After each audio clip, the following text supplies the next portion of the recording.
Bismillahirrahmanirrahim. Assalamualaikum warahmatullahi wabarakatuh. Teman-teman, sahabat-sahabat di FB, pada sore hari ini menjelang sore setelah Jumatan ini, kita kembali ingin berbincang-bincang seputaran bulan Ramadan.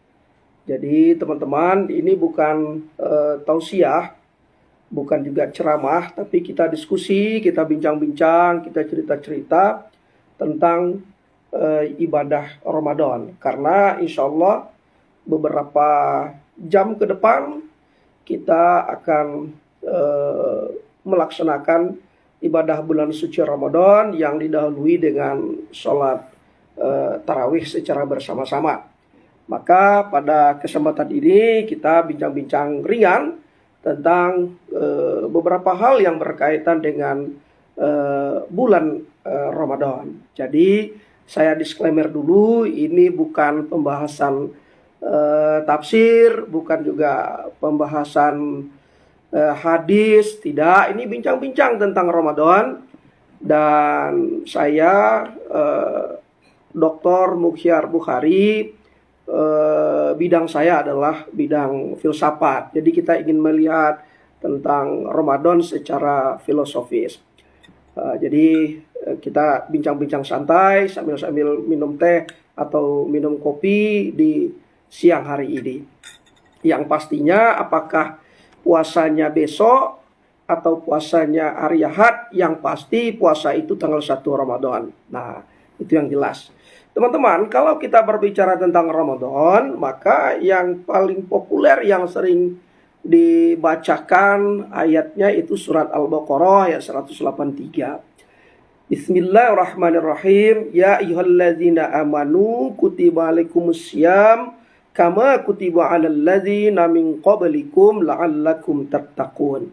Kemudian di samping ayat ini tadi ada dua hadis Nabi yang sahih yang juga sering kita dengar-dengar dibacakan oleh para ustadz ketika ceramah di masjid-masjid. Apakah setelah sholat maghrib atau sholat isya menunggu datangnya sampainya sholat tarawih, sering dibacakan hadis ini. Apa bunyi hadisnya?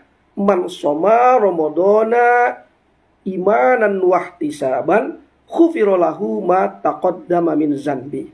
Nah, kemudian ada satu hadis lagi yang hanya beda satu kata saja, satu saum, satu soma, satu koma, yaitu man qoma ramadhana imanan wahtisaban khufirallahu ma taqaddama min zanbi. Nah, man qoma ramadhana imanan wahtisaban khufiralahu ma taqaddama min zambi. Nah, satu surat Al-Baqarah, dua hadis tadi itu sering kita dengar-dengar dibacakan ketika dalam bulan suci Ramadan ini. Nah, sekarang kita ingin melihat seperti apa filosofis puasa dan seperti apa juga filosofis takwa. Kalau kita lihat di ayat 183 Al-Baqarah tadi, Allah mengatakan, hai orang-orang yang beriman, diwajibkan kepada kamu untuk berpuasa sebagaimana yang diwajibkan kepada orang-orang sebelum kamu, agar kamu menjadi bertakwa. Nah, sekarang pertanyaan yang paling mendasar adalah, teman-teman, apa sih yang menjadi istimewa dari Ramadan ini sehingga melahirkan orang bertakwa? Dan seperti apa pula orang bertakwa itu? Nah, teman-teman, kalau kita perhatikan puasa itu secara definisi adalah menahan makan, minum, dan segala yang membatalkan puasa, mulai dari terbit fajar atau mulai masuknya pelaksanaan puasa sampai waktunya berbuka. Selesai. Itulah yang disebut dengan puasa. Nah, mari kita perhatikan dulu puasa ini sebelum kita masuk pada takwa. Jadi kata kunci dari puasa ini adalah menahan. Tetapi terminologi menahan ini atau diksi menahan ini ada dua. Ada yang disebut siam, ada yang disebut saum, as-saum. Nah, kalau di dalam surah Al-Baqarah yang kita bacakan tadi menggunakan kata siam. Ya ayyuhallazina amanu kutiba alaikumus syiyam kama kutiba alal ladzina min qablikum la'allakum tattaqun. Dia menggunakan kata siam, bukan menggunakan kata as-saum. Nah, mari kita lihat apa bedanya asyam dengan as-saum. Kedua-duanya menahan, sama-sama menahan.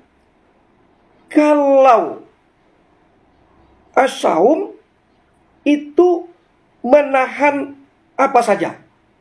Jadi segala apa saja ditahan itu namanya as-saum. Nah, misalnya teman-teman di rumah sedang berkelahi sama suami lalu tidak mau bicara, itu saum namanya, bukan siap, tapi saum namanya. Jadi menahan apa saja itu saum namanya. Nah, kalau kita perhatikan analisis keren dari Syekh Muhammad Fuad Abdul Baqi di dalam kitabnya Al-Mu'jam Al-Mufahras li Afdalil Qur'anil Karim. Dalam kitabnya Al-Mu'jam Al-Mufahras lil Afdalil Qur'anil Karim.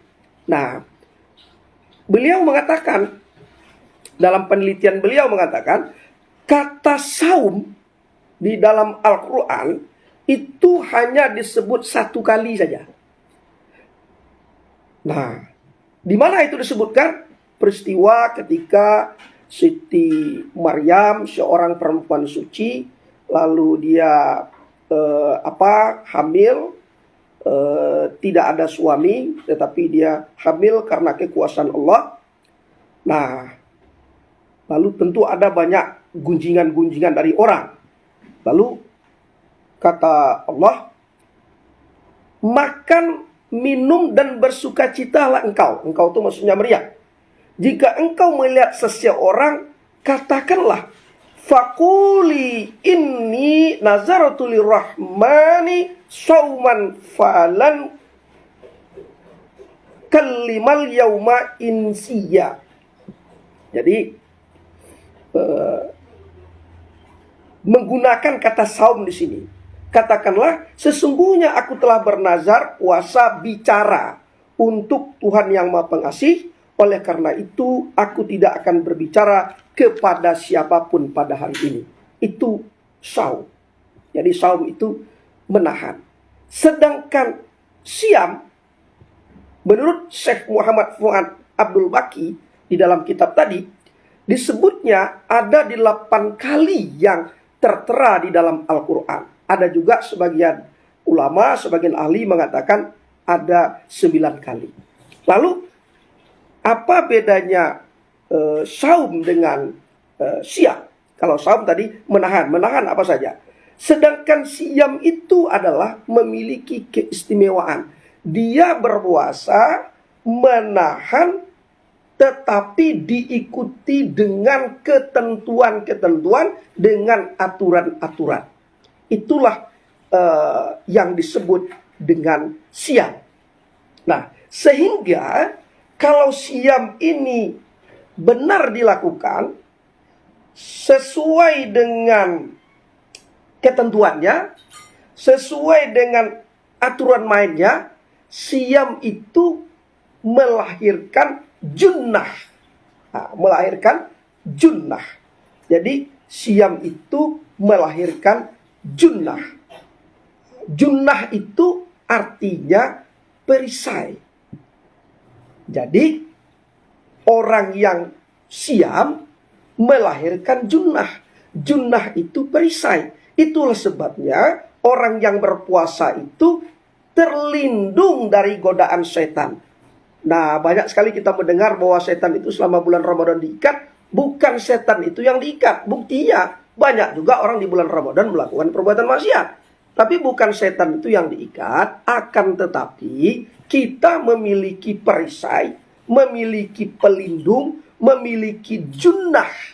Nah, junnah dalam terminologi ini adalah yang tersembunyi. Nah, coba kita perhatikan, junnah itu melahirkan jin itu tersembunyi.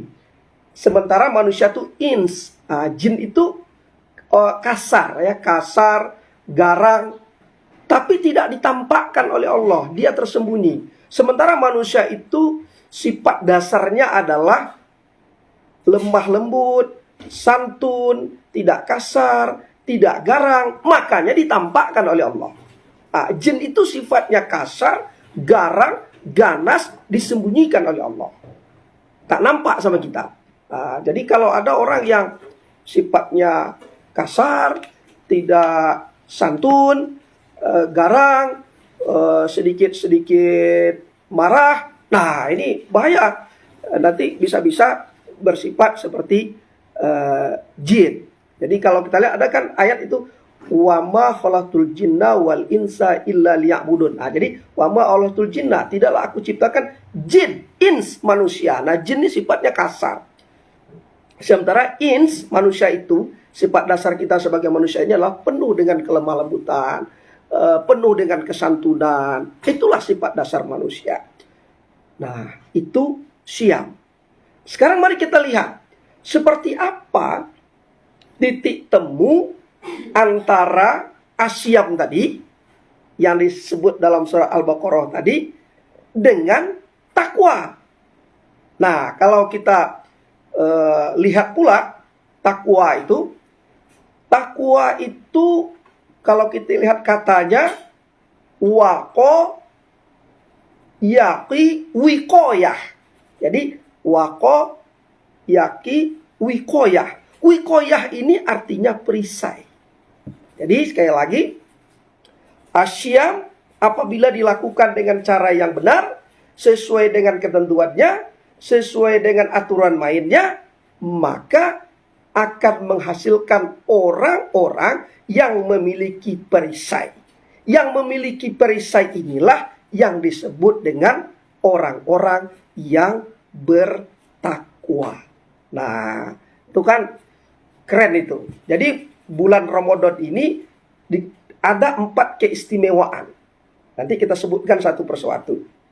Jadi sehingga dengan adanya perisai itu tadi, wikoyah ini tadi, kita dibentengi oleh Allah dari godaan setan. Akibatnya apa? Dampaknya apa? Kecenderungan kita di bulan Ramadan ini berbuat kebaikan. Wah, karena kita dibentengi oleh oleh godaan-godaan setan. Lalu kalau ada yang mengatakan, kok maksiat jalan juga Pak? Nah, nanti kita cari sebabnya. Sebabnya itu, kenapa? Karena asyamnya tidak sungguh-sungguh. Nanti kita lihat bagaimana caranya supaya sungguh-sungguh. Jadi bulan Ramadan itu dampak daripada asyam yang melahirkan wikoyah tadi, perisai tadi, kita dibentengi oleh Allah dari godaan-godaan setan, terhentilah perbuatan maksiat, mendorong kita untuk berbuat amal soleh dan meninggalkan amal-amal yang salah. Makanya di bulan Ramadan ini coba teman-teman perhatikan, itu orang berlomba-lomba memberi sedekah, memberi makan anak yatim, berlomba-lomba di setiap masjid itu. Kalau kita datang, tidak usah bawa makanan, berbuka itu kita sudah diberikan makanan. Kalau kita mau sahur juga diberikan sahur, berlomba-lomba.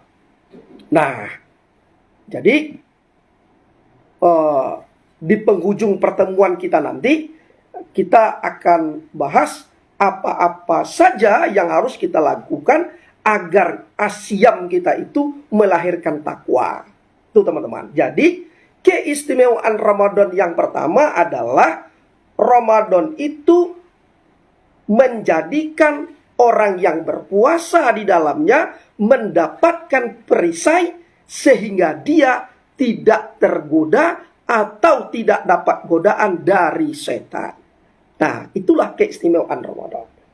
Jadi keistimewaan bulan puasa di bulan Ramadan ini adalah kita mendapatkan perisai dari Allah sehingga kita terhindar dari godaan setan. Nah, teman-teman, perisai ini seyogianya ini tidak hanya bulan Ramadan kita bawa. Jadi takwa itu kita dapatkan di bulan Ramadan, tapi kita bawa selamanya sampai kita meninggal dunia. Coba teman-teman perhatikan secara filosofis tadi. Asyam itu menahan dengan ketentuan-ketentuan yang berlaku. Kan begitu ya? Dengan ketentuan-ketentuan yang berlaku. Segala hal yang membatalkan puasa atau yang merusak pahala puasa atau yang mencederai pahala puasa, itulah dia asyam. Saudara-saudara, teman-teman, boleh sambil sambil minum kita. Ini kita bukan ceramah, tetapi bincang-bincang santai di siang hari ini. Sambil kita menunggu waktu sidang isbat Kementerian Agama, kapan kita berpuasa. Kalau teman-teman kita di Muhammadiyah, insya Allah besok sudah berpuasa. Apakah besok atau hari Ahad? Sekali lagi, kedua-duanya sama-sama tanggal 1 Ramadan. Tidak ada masalah. Teman-teman, kalau kita perhatikan, coba lihat ya. Ada keunikan Ramadan ini. Apa itu? Ramadan itu, puasa di bulan Ramadan itu membalikkan keadaan normal menjadi tidak normal. Contoh, istri kita halal, baik siang ataupun malam kapan saja. Tetapi ketika di bulan Ramadan, itu menjadi tidak boleh kita gauli. Nih, kita minum teh, minum kopi, makan apa segala macam, halal kan?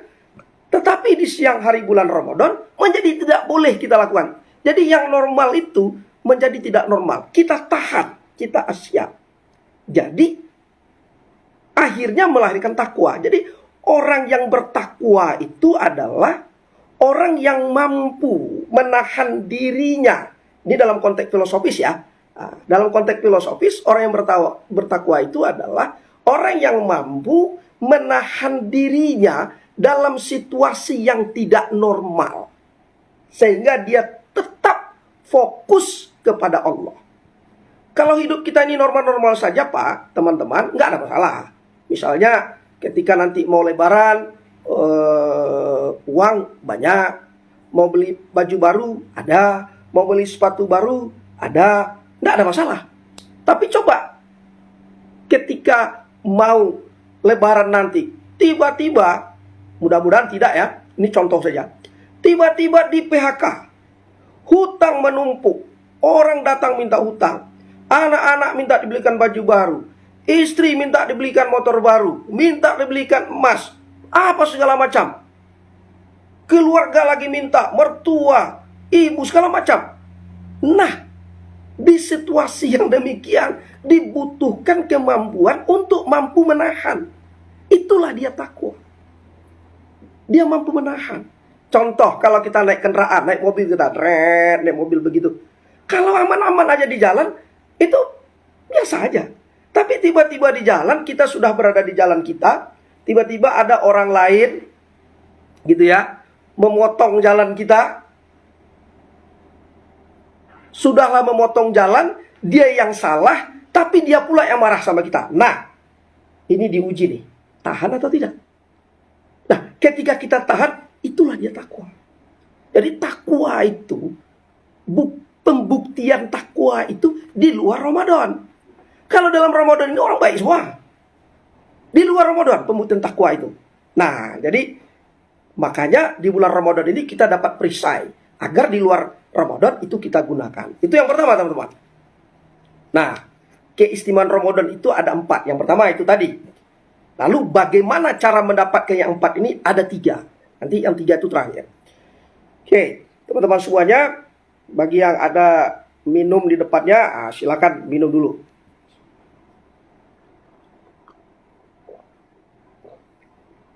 Oke. Yang kedua, apa keistimewaan? Kenapa Ramadan ini dibilang istimewa? Karena perbuatan amal ibadah yang kita lakukan di bulan Ramadan ini, Allah langsung yang menghitungnya. Keren kan? Allah langsung yang menghitung ibadah di bulan Ramadan ini. Ibadah wajib dilipat gandakan oleh Allah nilai pahalanya dalam bilangan yang tidak dapat kita hitung, dalam bilangan yang tak terhingga. Sementara amalan-amalan sunnah yang kita lakukan dinilai seperti ibadah wajib. Karena itulah Ramadan ini merupakan bulan yang memberikan kesempatan kepada kita untuk berlomba-lomba mengumpulkan amal ibadah sebanyak-banyaknya. Karena Allah langsung yang akan menghitungnya. Apalagi kalau sempat kita mulai beribadah mulai malam tanggal 1 Ramadan sampai berakhir kita menemukan malam Lailatul Qadar, atau pada malam Lailatul Qadar itu kita beribadah di situ, bayangkan kita mendapatkan 1000 bulan, yang pasti umur kita tidak sampai sejauh itu. Jadi karena itu ini bukan fatwa nih teman-teman, ini anjuran saja. Karena itu agar kita kokoh hati kita di bulan Ramadan ini, mari kita jadikan ibadah-ibadah sunnah itu seperti ibadah wajib. Sehingga kita takut untuk meninggalkannya. Seperti sholat asar kan kita takut meninggalkannya. Sholat subuh kita takut meninggalkannya. Mari kita buat sholat-sholat sunnah yang mengiringinya itu juga kita umpamakan, kita ibaratkan seperti ibadah wajib. Kenapa? Agar kita takut untuk meninggalkannya. Agar kita banyak tabungan yang banyak. Nah, jadi yang kedua tadi, perbuatan amal ibadah di bulan Ramadan ini Allah langsung yang menilainya. Dalam artian lain, keistimewaan kedua dari bulan Ramadan adalah karena adanya pelipat gandaan pahala. Oke, yang ketiga, keistimewaan ketiga pada bulan Ramadan. Hanya Ramadanlah yang siang malam di setiap waktu ada ampunan Allah yang luar biasa. Jadi waktunya sama semuanya, sama-sama bernilai. Jadi setiap detik, setiap saat di bulan Ramadan itu memiliki nilai yang sama. Dibuka oleh Allah seluas-luasnya pintu ampunan. Sehingga ada sebagian ulama mengatakan, ada nabi mengatakan begini. Ketika masuk pada bulan suci Ramadan ini, itu pintu-pintu surga ditutup. Artinya apa? Pintu-pintu kebaikan-kebaikan pintu-pintu surga dibuka. Artinya apa? Pintu-pintu kebaikan itu dibuka. Sementara pintu-pintu neraka ditutup. Bahkan ada juga ulama yang mengatakan, selama bulan Ramadan ini, siksa kubur diistirahatkan dulu. Nah, itu saking hebatnya. Itulah yang disebut oleh Nabi, man qoma ramadhana imanan wahtisaban ghufirallahu ma taqaddama min zanbi. Man qoma ramadhana imanan wahtisaban ghufirallahu ma taqaddama min zanbi. Barang siapa yang beribadah menghidupkan bulan Ramadan dengan penuh iman dan mengharapkan pahala, maka ma taqaddama min zanbi. Jadi kalau kita baca-baca di syarah-syarahnya para ulama, mim di situ, ma di situ, itu sifatnya tak terbatas. Luas, maha luas. Jadi dosa-dosa kita, Masya Allah, kita diberikan kemuliaan teman-teman. Masih diberikan Allah umur panjang, sehingga dosa-dosa kita yang banyak, yang tak adalah yang kita ini tidak berdosa. Allah berikan umur kita panjang, insya Allah kita sampai bulan Ramadan ini untuk kita memohon ampun kepada Allah. Jadi ma itu tidak terbatas. Allah menunggu kita untuk memohon ampun kepadanya. Jadi man qoma. Ada lagi satu lagi, man soma. Jadi beda koma dengan soma. Maksudnya apa? Beda qiyam dengan siam. Qiyam itu apa? Qiyam itu malam. Siyam itu siang. Jadi Ramadan itu baru kita mendapatkan keistimewaannya kalau paketnya lengkap. Yaitu paket siang dan paket malam. Atau paket malam dan paket siang. Mana duluan malam daripada siang? Duluan malam. Di mana-mana orang berpuasa, itu lebih dulu dilakukan sholat tarawih, baru besoknya puasa. Tidak ada puasa dulu satu hari, baru malam besoknya tarawih. Tidak ada. Tapi didahului dulu oleh tarawih, malamnya, besoknya baru puasa. Itu menunjukkan antara qiyam dengan siyam itu mesti satu paket. Jadi puasa itu tidak cukup kita lakukan hanya di siang Ramadan. Kalau di siang Ramadan kita hanya dapat siyam, tidak dapat qiyamnya. Padahal Nabi mengatakan man qoma Ramadana, barang siapa yang beribadah menghidupkan. Namanya saja menghidupkan. Tidak pernah orang menghidupkan lampu di siang hari. Nah, kalau sudah disebut menghidupkan, tentulah di malam hari. Maka kita hidupkan malam-malam bulan Ramadan itu agar kita dapat keistimewaan bulan Ramadan.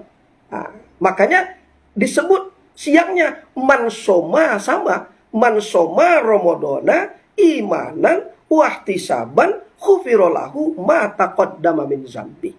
Barang siapa yang berpuasa pada bulan Ramadan karena iman dan mengharapkan pahala dan ampunan dosa-dosa yang telah lalu, dan mengharapkan pahala akan diampunkan dosa-dosanya yang telah lalu. Saya ulangi lagi, man soma Ramadana imanan wahtisaban khufirolahu ma taqaddama min zambi. Barang siapa yang berpuasa Ramadan karena iman dan mengharapkan pahala, akan diampuni dosa-dosanya yang telah lalu. Jadi sekali lagi, keistimewaan Ramadan itu kita dapatkan apabila kita paketnya siang malam. Nah, itu ada paket siang, ada paket malam. Di siang hari itu tahanlah amarah, mulailah kita memperbaiki diri. Kalau istri sibuk, bantu-bantulah sedikit. Kan begitu ya. Bantu memasak, bantu jaga anak, bantu yang lain-lain. Mulai kita banyak-banyak bersabar. Nah, itu yang ketiga, keistimewaan Ramadan. Yang keempat, apa keistimewaan Ramadan? Semua waktu, baik siang maupun malam, mempercepat terkabulnya doa. Nah, itu teman-teman. Jadi bagi yang punya hajat selama bulan Ramadan ini, di luar bulan Ramadan ini, yang hajatnya belum tersampaikan, ini dia waktunya. Karena di semua tempat, tak peduli, mau pagi, mau siang, mau malam, mau kapan saja, itu waktu yang mempercepat terkabulnya doa. Mungkin kemarin tes P3K belum lulus, atau PPG belum terpanggil. Ini masanya. Ini masanya. Mungkin ingin umroh, mungkin ingin naik haji, mungkin bagi yang sudah berumur 35 tahun, tapi belum juga menikah. Nah, ini masanya. Ini masanya. Berdoa. Karena kata Nabi, ada 3 golongan yang sulit doanya ditolak. Ada 3 golongan orang, kalau berdoa dia, itu sulit ditolak. Apa itu? Imam atau pemimpin yang adil. Imam atau pemimpin yang adil, itu sulit doanya untuk ditolak. Makanya kalau pemimpin harus adil, agar doanya dikabulkan Allah. Yang kedua, orang yang berpuasa hingga ia berbuka. Yang ketiga, orang yang terzolimi. Jadi kalau mau jadi pemimpin itu susah, mau jadi gubernur satu provinsi cuma 1 orang. Susah mau jadi pemimpin. Mau jadi RT aja susah, apalagi jadi gubernur atau wali kota. Karena itu, ambillah kesempatan yang bisa semua orang, yaitu berpuasa. Jangan tunggu dizalimi dulu, karena dizalimi itu tidak enak. Ambil yang gampang, itu berpuasa. Jadi kita ulangi lagi, kenapa Ramadan disebut istimewa? Karena ada 4 sebab. Ada 4 sebab. Yang pertama, karena ada ampunan Allah yang sangat luar biasa. 1. Karena ada ampunan Allah yang sangat luar biasa. Yang kedua, karena ada pelipat gandaan pahala. Jadi pahala itu dilipat gandakan. Yang ketiga, karena ada peluang untuk menjauhkan diri dari setan, karena kita diberi perisai. Yang keempat, karena semua waktu, baik siang maupun malam, mempercepat terkabulnya doa. Lalu, caranya mendapatkan yang empat ini bagaimana? Cara mendapatkan keempat ini, itu kita perhatikan lagi, kembali lagi kita ke ke surah Al-Baqarah ayat 183 tadi. Teman-teman, sementara saya izin sebentar, sekitar setengah menit, nanti kita sambung lagi.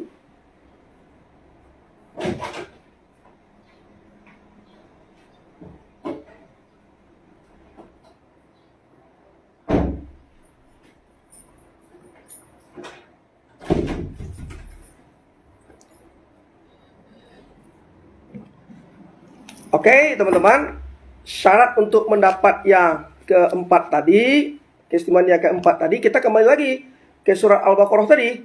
Surah Al-Baqarah tadi mengatakan, ya ayyuhallazina amanu kutiba alaikumusiyam kama kutiba alal ladzina min qablikum la'allakum tattaqun. Nah, coba kita perhatikan. Kalimat la'allakum tattaqun, kalimat tattaqun, takwa itu tadi didahului oleh la'allakum. Kalimat tattaqun didahului oleh kata la'allakum. Dalam konteks ini, mari kita perhatikan komentar Al-Imam As-Suyuti. Kata Imam As-Suyuti, setiap ada satu harapan atau satu keinginan yang besar yang ingin dicapai, selalu diawali dengan kata la'alla atau la'allakum. Itu menunjukkan apa? Menunjukkan atau menandakan harapan itu sempurna. Dan harapan yang sempurna ini, kata Imam As-Suyuti, tidak mungkin dapat dicapai kalau tidak dengan kesungguhan dan keseriusan. Nah, jadi harapan tak takut ini, takwa itu kan derajat yang paling tinggi. Sempurna dia. Kesempurnaan itu baru bisa dicapai kalau serius, kalau sungguh-sungguh. Nah, ada 3 cara agar kita serius dalam memanfaatkan Ramadan ini. Yang pertama, meningkatkan kualitas sholat. Baik sholat fardu maupun sholat sunnah. Kalau sholat fardu, kita berjamaah ke masjid, ke surau, ke musola, kita berjamaah. Kita usahakan datang sebelum waktunya. Kita tunggu azan itu. Kita tingkatkan kualitasnya. Kalau sholat sunnah, kita serius mengerjakannya. Tidak ada yang tinggal. Misalnya, yang paling selalu kita lakukan tapi tidak rutin. 2 rakaat sebelum subuh. Apalagi teman-teman, 2 rakaat sebelum zuhur. 2 rakaat setelah zuhur. Bahkan ada yang menyebutkan 4 rakaat sebelum zuhur. Kemudian, apalagi 2 rakaat setelah maghrib. Ada juga kita lihat yang melaksanakan 2 rakaat sebelum maghrib. Itu soal perbedaan pendapat itu silakan ditanya nanti dengan teman-teman kita yang paham dengan fikih. Yang berikutnya lagi ada 2 rakaat sebelum isya. 2 rakaat sesudah isya. Itu baru itu. Kemudian kita tambah lagi. Misalnya sholat subuh. Tidak usah kita pulang. Begitu selesai sholat subuh, kita lanjutkan baca Al-Quran, iktikaf kita, baca Al-Quran, baca buku-buku agama. Kita tunggu datangnya waktu syuruk. Kita tunggu datangnya waktu sholat isra. Kita lanjutkan sholat itu. Nanti sholat duhanya di tempat kerja, di kantor atau di mana itu. Nah, apalagi sholat-sholat sunnah lainnya. Ada sholat hajat, ada sholat tahajud, ada sholat tahiyatul masjid, apalagi ada sholat sunat taubat. Nah, itu kita rutinkan, terus kita lakukan, terus kita lakukan. Itu menunjukkan bahwa kita serius, sungguh, agar kita dapat 4 istimewa tadi. Yang kedua, banyak berinteraksi dengan Al-Quran, baik membacanya ataupun mempelajarinya. Kita buat target-target. Pokoknya 1 bulan Ramadan ini saya mesti baca 30 juz. Tidak bisa 30 juz, ya sudah, saya lancar membaca surah Al-Baqarah. Tetapi yang disebut di sini serius, kesungguhan. Nah, itu. Karena orang yang serius, orang yang sungguh-sungguh dengan Al-Quran ini, dia akan dapat 2. Pertama, rahmat Allah dibentangkan. Yang kedua, diberikan ketenangan jiwa. Nah, ketenangan jiwa ini yang paling penting. Yang ketiga, berinfak, bersodakoh. Tidak usah banyak-banyak. Kalau tidak ada, kita sediakan mulai hari ini uang sebanyak 30.000, 1.000 setiap hari. 1.000 setiap hari. Rutin, terus, sungguh, serius. Nah, satu, meningkatkan kualitas sholat, baik sholat fardu ataupun sunnah. Yang kedua, banyak berinteraksi dengan Al-Quran. Yang ketiga, memperbanyak infak dan sedekah. Nah, kita memfasilitasi orang yang berpuasa. Kata Nabi, barang siapa memberikan makan atau berbuka bagi orang yang berpuasa, maka ia mendapatkan pahala yang sama dengan orang yang berpuasa itu tanpa mengurangi sedikit pun pahalanya. Kan itu keren. Nah, teman-teman semuanya, akhirnya mendekati bulan Ramadan ini, mari kita memperbanyak doa untuk menyambut bulan Ramadan. Di dalam hadis yang diriwayatkan oleh Tirmizi, nomor hadis 3254, itu Rasulullah mengajarkan kita doa. Bunyi doanya begini. Mari kita baca sama-sama ya. Allahumma ahillahu alaina bil yumni wal imani was salamati wal islam rabbi wa rabbukallah. Nah, kita ulangi lagi sama-sama ya. Allahumma ahillahu alaina bil yumni wal imani was salamati wal islam rabbi wa rabbukallah. Apa itu? Ya Allah, anugerahkanlah awal Ramadan ini kepada kami dengan ketenangan, kedamaian, kekuatan iman, keselamatan, sehat, tidak sakit sampai selesainya puasa. Berikanlah kepada kami kekuatan beribadah dalam keislaman dan keikhlasan hanya karena Allah Subhanahu wa ta'ala. Nah, teman-teman, semoga bulan Ramadan ini kita diberikan kekuatan oleh Allah. Ingat teman-teman, untuk bisa beribadah itu jangan pedulikan motifnya. Yang penting tidak merugikan diri sendiri dan tidak merugikan orang lain. Jangan menunggu ikhlas. Memang beribadah itu baiknya adalah ilahi anta maksudi waridokal matlubi. Hanya Allah lah yang aku maksud, keridoan Allah lah yang aku tuntut. Tapi itu levelnya tinggi. Nah, untuk kita-kita yang baru mengawal ini, sudahlah. Misalnya kita mau ke masjid karena ingin dilihat tetangga, tidak apa-apa. Karena menyumbang bulan Ramadan ini, karena ingin dibacakan oleh panitia masjid, si Anu telah menyumbang sekian ratus ribu. Tidak apa-apa.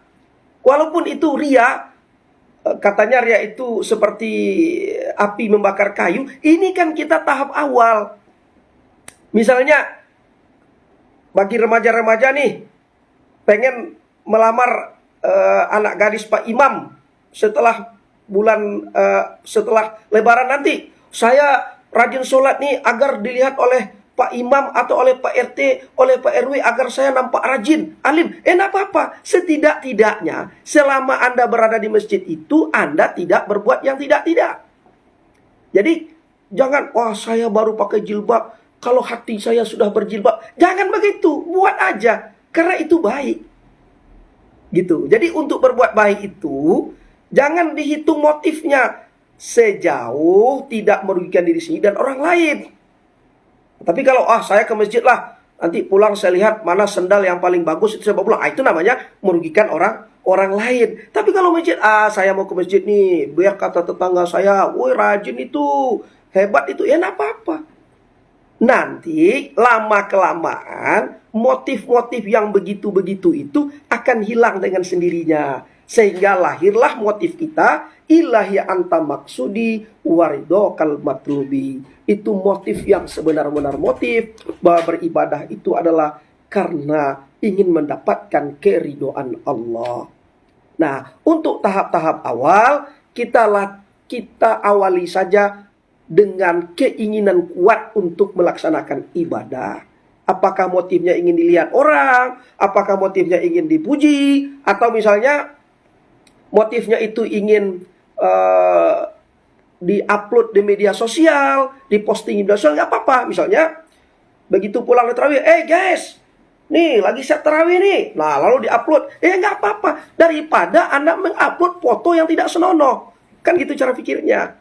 Nah, lama-kelamaan nanti baru dia betul-betul karena mengharapkan keridhaan Allah. Baik teman-teman semuanya, semoga puasa di bulan Ramadan ini dapat kita masuki dengan tenang, dengan damai, dengan selamat, sehingga kita mendapatkan la'allakum tattaqun. Semoga ibadah Ramadan ini menjadikan kita orang-orang yang senantiasa bertakwa, senang berbagi, senang menyenangkan hati orang lain, senang membuat orang lain tersenyum, dan itulah yang membuat indahnya kehidupan ini. Terima kasih, mohon maaf sekali lagi, ini bukan ceramah, tapi ini bincang-bincang saja di sore hari ini menjelang kita menunggu sidang isbat di Kementerian Agama. Selamat menunaikan ibadah Ramadan, mohon maaf lahir dan batin. Wassalamualaikum warahmatullahi wabarakatuh.